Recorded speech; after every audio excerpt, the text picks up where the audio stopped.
Everybody. So today is Saturday. That means it's time for family movie night. And today we are going to Greece. We're talking about My Big Fat Greek Wedding, the trilogy that it now is, and what I thought on all three movies.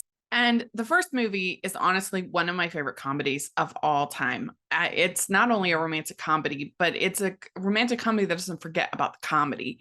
It's so funny. It's so charming. And I love the family elements to it. I just think the script is really, really genuinely funny, and I think that's because it comes from Nia Vardalos' own life and her experience. And I think that she was doing like a one-woman show, and that Tom Hanks and Rita Wilson, they found her and they were like, "We should make this into a movie." So then she wrote the script and they made the movie, and it became this phenomenon that just kept building, making more and more and more. It was an independent film, a $5 million budget. It grossed over $368 million, becoming one of the top romantic films of the 21st century. And I think that Tula and Ian have such good chemistry with Nia and John Corbett. They definitely do the whole like, oh, we're gonna give you contacts and that'll make you beautiful, kind of thing, to tame her curly hair, all that stuff. But I like still that she is like normal looking. She's approachable. Let's put it that. It's not like she's a supermodel, where they take away her glasses and all of a sudden it's supposed to be like, whoa, at least she's approachable, which I appreciate. But her and John Corbett have such good chemistry, and the kissing scenes, oh my gosh, are amazing.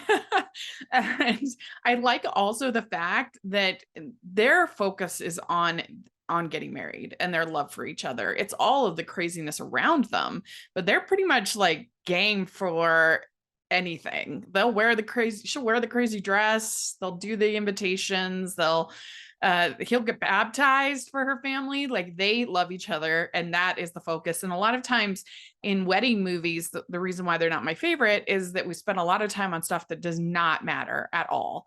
People getting super upset about place settings or where people are seated or what the favors are or things like that nobody cares about and does not matter at all to the marriage.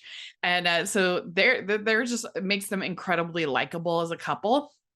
Plus, it's just so funny. And I do think that Andrea Martin gets most of the good jokes as Aunt Vula. She's hilarious. I love Michael Constantine as her dad, with the Windex. I mean, that just became iconic. Tell me a word and I'll tell you how it started with Greek. And they have kimono, which is really funny. And that's just the thing. Like, the script is funny, but it's also really, really sweet. And I mean, when Ian says that he's a vegetarian, oh, I'll make lamb. But my favorite joke of the whole thing is when Avula tells the in-laws about her mole. That's hilarious.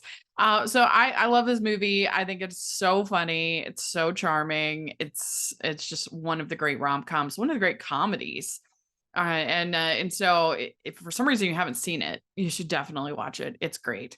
Well, let's talk about the second one. Now, the second one, I don't think was successful at all because they focused it on Ian and Tula's daughter, Paris. But the problem is, and that could be fine, but I do hate the sullen teenage archetype about it that didn't work for me is that they have all of the shenanigans, all the same shenanigans of the first movie, but because it's not focused on a wedding, which is something that's easier to get out of control, it all just felt really inauthentic and wasn't very funny.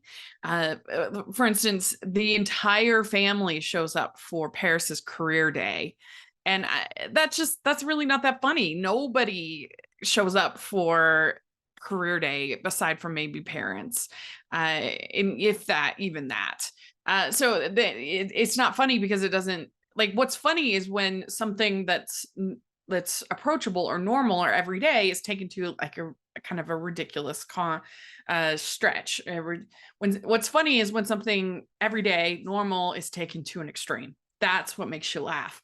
And with this case, it didn't make me laugh because it wasn't something everyday. It wasn't something normal. It was ridiculous, and so it wasn't very funny to me, and so I didn't like the second one. And then now we get the third one, and I do think that this one is better. There is actually a wedding in this one, and things get kind of back to being approachable, normal stuff, that like big family reunions, big trip. They go to Greece, all that stuff. Like that feels like the kind of thing that could get a little out of control. A lot of the humor doesn't work in this. It's very sitcom. It's very silly, but enough of them did. We had Ambula again getting most of the good jokes. She just always makes me laugh. And I think the story of the immigrant and the son of the people in the town, the wedding that happens, I thought was pretty sweet. And I think that most of the family stuff, well, I think that at least part of the family stuff was sweet and endearing. It had enough laughs. It was enjoyable enough. This is light, fluffy family summer to kind of, it's very sitcom. It's very silly. It's not great, but it was just entertaining enough for me to enjoy. It's only 90 minutes, so it kind of knows what it is, and it kind of sticks to that. The daughter and her sort of little relationship was cute. I thought that the relationship between Tula and Ian was fun. That her finding she has this long lost brother was enjoyable. There's lots of cliches. Like, this is not high art. It's like a sitcom, but sometimes I like sitcoms. I thought it was enjoyable enough. They tried to bring in some weightier themes, because the two actors who played their parents, Tula and Ian's parents, have both passed. Well, the two actors who played Tula and Ian's fathers have both passed away, and so they kind of brought in some themes with that, which for the most part I thought worked pretty well. There's a whole running gag with Tula's brother Nick grooming himself, which that was just gross and not funny. So I didn't like that. So a lot of the gags don't work that well, but it was light and fluffy and fun enough that I did enjoy it. But we're not talking about a great film here. But if it sounds like something you might enjoy, then I would say, give it a shot, or maybe wait till it comes on streaming. But that first one is absolutely great, in my opinion. It is romantic, it is funny, it is sweet, and it's hard to make a wedding movie that I like, but I really do love Greek Wedding. So let me know what you think of this series. And I didn't ever watch the television show, so I can't really comment on that, the short-lived television show. I guess if any of you have seen that, put in the comment section. I would love to hear what you think of that. And yeah, what you think of all three of these movies. And please like this video. Please subscribe to the channel. I would really appreciate it. And please check out the Patreon and merch store. And thanks so much, everybody. We'll talk to you later. Bye.